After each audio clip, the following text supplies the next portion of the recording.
রাজ্য নেতৃত্বের কিছু সিদ্ধান্তের জন্য বিজেপি হেরেছে। দিলীপ ঘোষের পর এবার বিস্ফোরক সৌমিত্র খাঁ। রাজ্য স্তরে নয়, জেলা স্তরে তৃণমূল নেতাদের সঙ্গে যোগাযোগ। বিষ্ণুপুরের মানুষ আমাকে মন্ত্রী করার জন্যই ভোট দিয়েছেন। আমি 3 বারের সাংসদ, আমার থেকে সিনিয়র সাংসদ কেউ নেই। রাজ্য নেতৃত্বের ভুল সিদ্ধান্তের জন্যই বঙ্গ বিজেপির খারাপ ফল। বিস্ফোরক সৌমিত্র খাঁ। আমাদের প্রতিনিধি রাজীব চক্রবর্তী রয়েছেন আমাদের সঙ্গে, চলে যাব রাজীবের কাছে। রাজীব, আমরা দেখেছিলাম যে দিলীপ ঘোষ তিনি ইতিমধ্যেই তার ক্ষোভ উগরে দিয়েছেন দলীয় নেতৃত্বের, রাজ্য নেতৃত্বের সিদ্ধান্তের জন্য।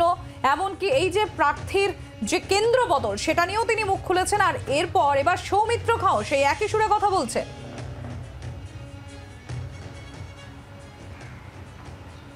দেখো, সৌমিত্র খাঁ যে কথা বলছেন তা বিস্ফোরক বলা যেতেই পারে, এবং তিনি একেবারে সরাসরি রাজ্য নেতৃত্বের দিকে আঙুল তুলছেন। তিনি বলছেন যে রাজ্য নেতৃত্বের ভুল সিদ্ধান্তের জন্যই, একতরফা সিদ্ধান্ত গ্রহণের জন্যই আজকে বিজেপির এই ফলাফল। বাংলায় বিজেপি যে 12টি আসন পেয়েছে তার কারণ বাংলায় বিজেপির যে রাজ্য নেতৃত্ব তারা একতরফা সিদ্ধান্ত নিয়েছে। তারা যে সাংগঠনিক যে গণতান্ত্রিক প্রক্রিয়া তাতে তারা পথ মারায়নি। ঠিক সেই কারণে রাজীব, আসছি আমি তোমার কাছে, একবার শুনে নেব সৌমিত্র খাঁ তিনি ঠিক কি বলেছেন। রাজ্য নেতৃত্বের কিছু সিদ্ধান্তের জন্য বিজেপি হেরেছে। বিজেপির ভোট পার্সেন্টেজ বেড়েছে এবং আমি বলছি বিজেপি অনেক ভালো রেজাল্ট করতে পারে। যেভাবে উড়িষ্যাতে আমরা হেরেও বিজেপি সরকার এলো, বিজেপি ভালো রেজাল্ট করলো। আমরা বলছি সংগঠনে যদি ভালো জায়গা দেওয়া হয়, মন্ত্রিত্বে যদি সঠিক মতো লোক দেয় যারা কর্মীদের সাথে মেশে, শুধু টিভিতে বসে বক্তব্য রাখলে হবে না। কর্মীদের সঙ্গে যাদের লিঙ্ক আছে, যে কর্মীদের কথা গোটা রাজ্যে ঘোরে, যে রাজ্যের 4 জন মিনিস্টার ছিল রাজ্যে কোথাও ঘোরেনি, তার ফল আমরা পেয়েছি।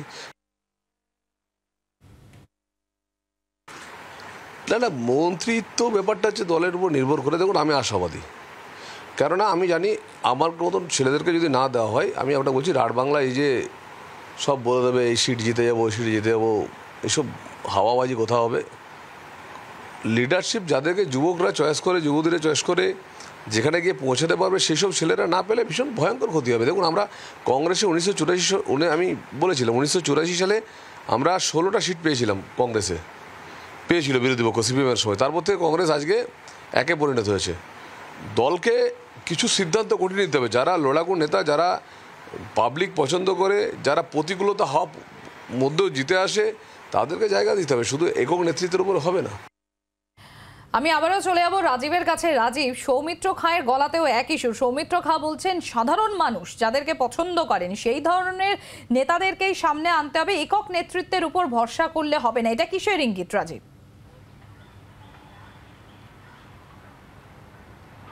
দেখো, সৌমিত্র খান আজকে যা ইঙ্গিত দিয়েছেন তা অত্যন্ত গুরুত্বপূর্ণ রাজ্য রাজনীতির ক্ষেত্রে। তার কারণ সৌমিত্র খাঁ বলছেন যে যুবক সমাজ, যুবক কুল যাদের ভোট দিয়েছেন, আমাকে মন্ত্রিত্ব হওয়ার জন্য ভোট দিয়েছেন, এবং এই ধরনের মানুষদের যদি মন্ত্রী না করা হয় তাহলে আগামী দিনে আরও ক্ষতি হবে দলের। এবং তিনি বলছেন, এখানেই শেষ নয়, তিনি বলছেন যে তার সঙ্গে তৃণমূলের যোগাযোগ রয়েছে। আমি রাজীব এই জায়গাটাই একটু জানতে চাইবো তোমার কাছে। সৌমিত্র খাঁ যেখানে তিনি বলছেন যে তার সঙ্গে তৃণমূলের যোগাযোগ রয়েছে, অথচ গতকালই আমরা দেখেছি অভিষেক বন্দ্যোপাধ্যায় তিনিও INDI এর এই জোটের মিটিংয়ে তিনিও বলেছেন বিজেপির কয়েকজন সাংসদ তার সঙ্গে যোগাযোগ রাখছেন।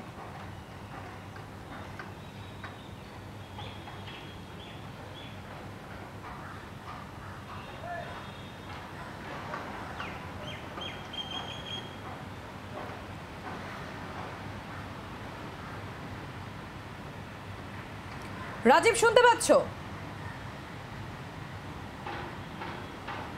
আরো একবার দেখো, আমরা দেখেছি গতকালই অভিষেক বন্দ্যোপাধ্যায় তিনি INDI এর জোটের যে বৈঠক সেখানে তিনি দাবি করেছিলেন, সেই খবর সামনে এসেছে গতকাল, যে বাংলায় 3 জন জয়ী বিজেপি সাংসদ তার সঙ্গে যোগাযোগ রেখেছেন এবং সম্পর্ক রেখে চলেছেন, তার সঙ্গে সম্পর্ক আছে।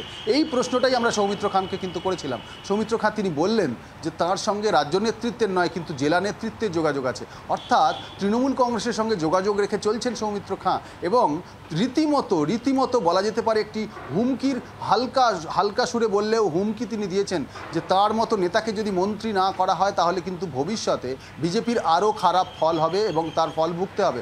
সেক্ষেত্রে কিন্তু একটা জল্পনা উস্কে যাচ্ছেই, জল্পনা আসছেই যে সৌমিত্র খাঁ কি তাহলে একেবারেই বার্গেন করছেন মন্ত্রিত্বের জন্য। যদি মন্ত্রিত্ব না পাওয়া যায় তাহলে কি তিনি তৃণমূল কংগ্রেসে যোগ দেবেন? এই বিষয়টা কিন্তু এখনই উড়িয়ে দেওয়া যাচ্ছে না। তার কারণ সৌমিত্র খাঁ তিনি দাবি করছেন তিনি 3 বারের সাংসদ, অর্থাৎ এখন বঙ্গ বিজেপিতে 12 জন যারা জিতে এসেছেন তার মধ্যে বয়সে তার থেকে অনেকে প্রবীণ রাজীব, হতে তুমি পারেন, আমাদের কিন্তু সঙ্গে থাকো। এই পরপর মুহূর্তে 3 বার আমরা জিতেছেন, তৃণমূল কংগ্রেসের এমন কেউ প্রতিক্রিয়া নেই। এই বিষয়ে একটু নিয়ে নেব।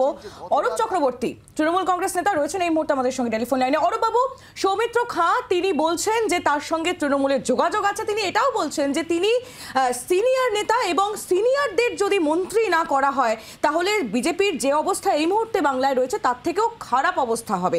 আপনার প্রতিক্রিয়া? ওই কালনেমির লঙ্কা ভাগের গল্পটা আমরা সবাই পড়েছি। মুশকিল হচ্ছে যে মোদিজি আর অমিত শাহ এসে এত বড় বড় ডায়লগ দিয়ে গেলেন, এবার 800 পার পগার পার হয়ে গেছে। দেশের মানুষ ওদের পগার পার করে রেখে দিয়েছে। এখন 241টা 240টা সাংসদ নিয়ে নিজেরা সরকার করার ক্ষমতায় নেই। পা ধরতে হচ্ছে টিডিপি চন্দ্রবাবু নাইডুর, পা ধরতে হচ্ছে নীতিশ কুমারকে, যাতে ওই হাত ছেড়ে চলে না যায়, যাতে সরকার গঠন ফসকে না যায়। খুব স্বাভাবিকভাবে নিজের ঘরেও বিদ্রোহ, দিলীপ ঘোষ বিদ্রোহ করছে, এদিকে সুকান্ত মজুমদার সুরে গাইছে, এখন সৌমিত্র খাঁ একরকম কথা বলছে। এবং পুরো এই ঘটনাটার জন্য রাজ্য বিজেপি, দেখুন বিজেপির ভালো হবে সেটা আমরা কেন চাইব, কিন্তু রাজ্য বিজেপির এই অবস্থার জন্য এক এবং একমাত্র দায়ী তার নাম শুভেন্দু অধিকারী। ওর নিজের উচ্চাকাঙ্ক্ষা, তার জন্য বিজেপি পাইছে জলাঞ্জলি পাইছে। আজকে খুব স্বাভাবিকভাবে যখন দিলীপ ঘোষ এই প্রতিক্রিয়া দিচ্ছে, সৌমিত্র খাঁ এই প্রতিক্রিয়া দিচ্ছে, এর দায়িত্ব শুভেন্দু কি নিতে হবে? ওর জন্য, ওর নিজের মুখ্যমন্ত্রী হওয়ার উচ্চাসা বাকি গোটা পার্টিটাকে কার্যত আইন বোর্ডে পরিণত করে দিয়েছে। খুব স্বাভাবিকভাবে এখন যে যেরকম পাইছে দর হাঁকছে, যে যেরকম ভাবছে দর হাঁকাচ্ছে। আর আজকে এর মধ্যে বিজেপির যে আভ্যন্তরীণ অন্তঃকোণ সেটা ব্যাপক হয়ে লোকের চোখের সামনে চলে এসেছে। এই দলটা সরকার করতে পারবে কিনা আমি জানি না, সরকার গুলো সমাজসেবী সরকার চালাতে পারবে না, কারণ দেশের মানুষ বিজেপিকে প্রত্যাখ্যান করেছে। অভিষেক বন্দ্যোপাধ্যায় কালকে যেভাবে পরপর সকালবেলা অখিলেশ যাদব, তারপরে আপনার উদ্ধব ঠাকরে, তারপরে স্ট্যালিনদের সাথে বৈঠক করছেন এবং এর মাঝখানে রাঘব চ্যাটার্জি একেবারে অরূপ দা বোঝাই যাচ্ছে। অরূপ চক্রবর্তী ছিলেন আমাদের সঙ্গে সরাসরি টেলিফোন লাইনে। বাংলার আওয়াজ, বাঙালির আবেগ, জি 24 ঘন্টা।